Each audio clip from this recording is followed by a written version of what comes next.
I'm back in Singapore after taking a career break in Taiwan. I landed in Singapore in January and began actively looking for roles sometime in mid-January. I managed to land something that I like and would be starting my new role in the later part of February. I guess that I'm really fortunate because originally I had estimated that probably I might take 6 to 9 months. I decided to enter the workforce earlier because I felt that it was a good opportunity that would give me exposure to different types of accounts and help my career growth in the long term. And on the other hand, I guess another factor is also because of my relationship, and as I shared in some of my previous videos, when we enter a relationship, the mindset changes from me to we. I wanted to share some of my observations on the job market, what I'm seeing on the ground as someone who was looking for a job, and what advice I would give to others who are looking out also. And I feel that this could be helpful because when I started my search, I was quite scared. I was worried that I would not be able to land anything that I like, or that I wouldn't hear from employers because of my career break and things like that. So there's definitely this kind of fear. Let's start off with some observations about the job market first. So I guess we've all seen in the news about retrenchments increasing and how employers are more selective now. And of course, there's this shift towards contract roles also. And what I've observed is that on the ground, this is the case. Employers are really having a lot that they can choose from. If I think about the competition, it's pretty stiff. There are people from big tech or people in leadership roles that are being laid off, and they are willing to take a pay cut, move back to an individual contributor role. And so you're really competing with people who are 10, 15 years older than you, more experienced, and maybe perhaps willing to accept the same pay as you are. If you're applying to a much larger company, you're also competing with internal candidates for the role as well. So given all this stiff competition, I feel that it's important to hold yourself to a higher standard when you interview and really give your best to each round. For me, when I'm doing an interview, going on a panel and stuff like that, I do put quite a lot of effort to prepare because I just imagine my competition is maybe someone 5, 10 years more experienced than me, used to be in a leadership role, decided to take a step back to compete on the same level. Maybe someone with more obligations, a condo to pay for, and therefore he's willing to have a bigger discount than me. So that's why when I compete with someone like that, I definitely need to bring my A++ game to the interview as well. The first piece of advice that I have is really to rely on others for help. These days, if you don't have a referral, it is quite likely that your application would be rejected because during the screening process, they just have a huge volume and your resume can just get lost. So for every job that I apply, or at least most, I just make sure that I have a referral who is referring me into the organization. And even so, if you have a referral, it doesn't guarantee that you are going to get a response as well. In my case, I was quite grateful that over the past few years, I've spent quite a lot of time helping people, networking, and therefore, when I needed help, there were quite a lot of people who were willing to help me as well. And that is something that I am really grateful for, especially for those who put in a good word for me. And I guess that this experience of reaching out to people before I came back to Singapore to ask for referrals and seeing who responded really helps me to see also who deserves my help. And it doesn't mean that if you help someone before, they're going to help you back. So this is really something that is an eye-opening experience that has helped me to differentiate different types of friends.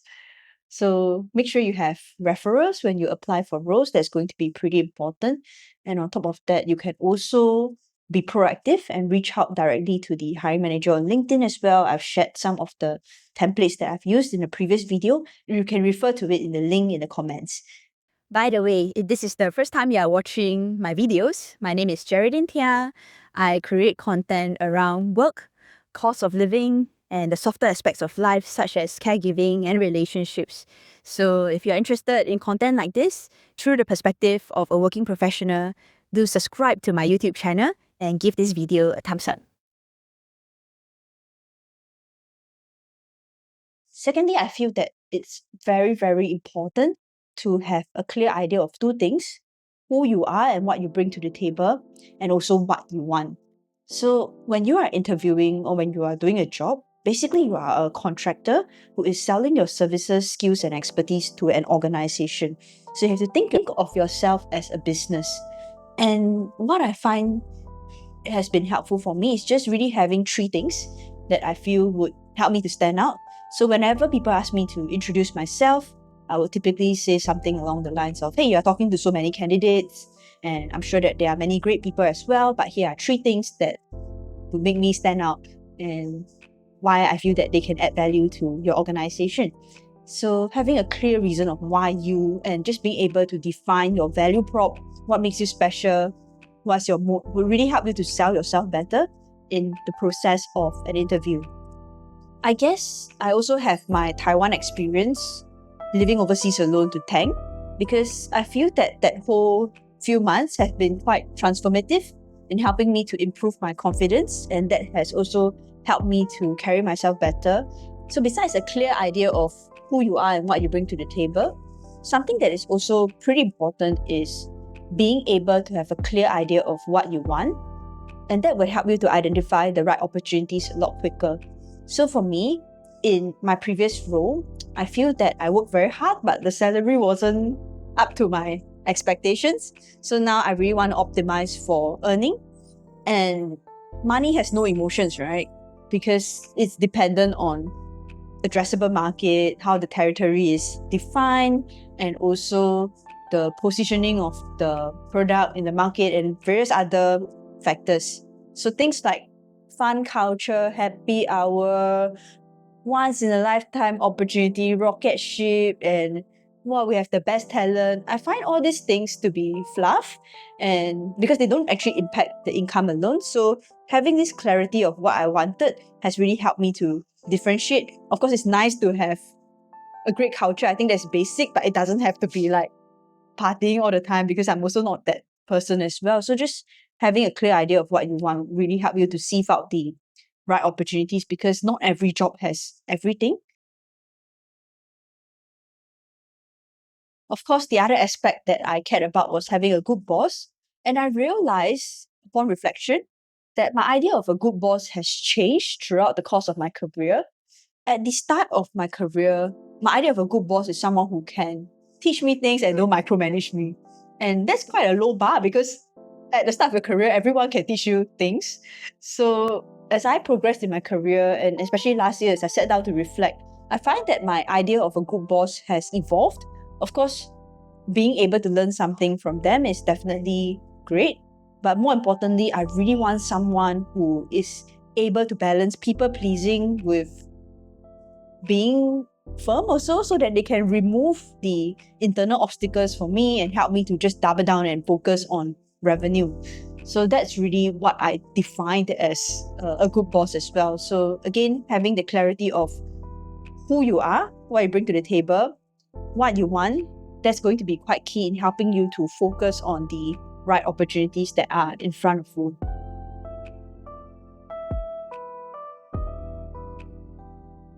I feel that it's also important to adopt a more targeted approach, because interviews are so competitive, and if your attention is spread across too many different opportunities, it becomes very difficult to focus and give your best to each of the different rounds.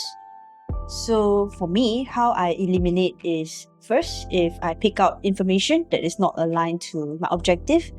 For example, if I have a bad vibe about the interviewer, or maybe perhaps if I figure out that probably I'm not the tier 1 or A candidate for the organization.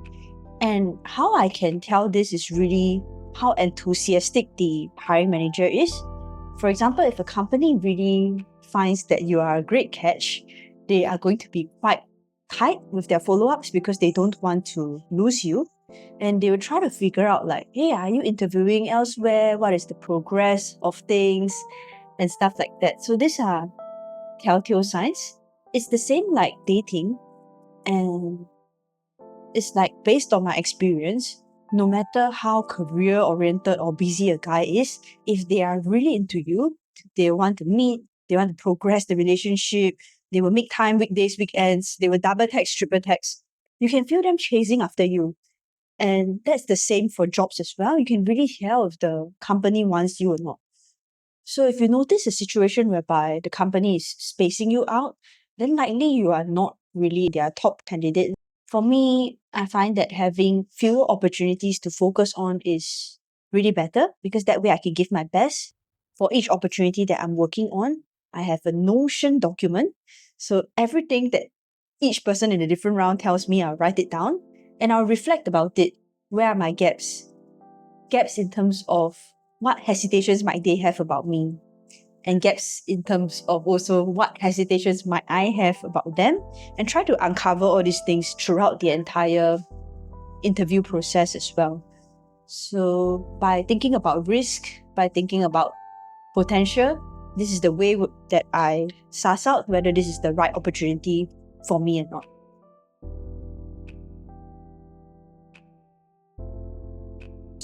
There are things that I felt I did well and I didn't do well. So where I felt I did well was really having emergency funds. So I didn't really have to worry too much about money as a pressure because I've been very conservative since my 20s, very into personal finance, and that has really given me a good foundation that I could count on. Where I feel I could have done better is really practicing more. I find that over the past 2-3 years, because I was so obsessed with my previous job, I didn't interview at all. And I did really little networking. And that's really a mistake and missed opportunity because interview is a skill. And if you don't practice it regularly, like introducing yourself, selling yourself, learning how to manage panels and stuff like that, it's quite easy to become rusty in it. So that's why I felt that I really made a mistake by not interviewing or even answering to recruiter messages during that period of time. I remember that before I took on my previous job, I would have regular coffee chats with people, maybe once a month, but I stopped that entirely. And I think that as a result, both my network didn't grow much, as well as my skill set when it comes to interviewing became a bit rusty also. It's a tough market out there, so if you are looking for a role, try to be patient, don't be too hard on yourself, don't just spray and pray, but make sure that you are approaching the different opportunities with intentionality. And of course, if you do require any help or assistance, do try to get referrals and people who will speak up for you. For all those who have referred me, just want to say a big thank you to you. I will remember all of you and who you are. And of course, just really incredibly grateful that you have put yourself out there to say nice things about me.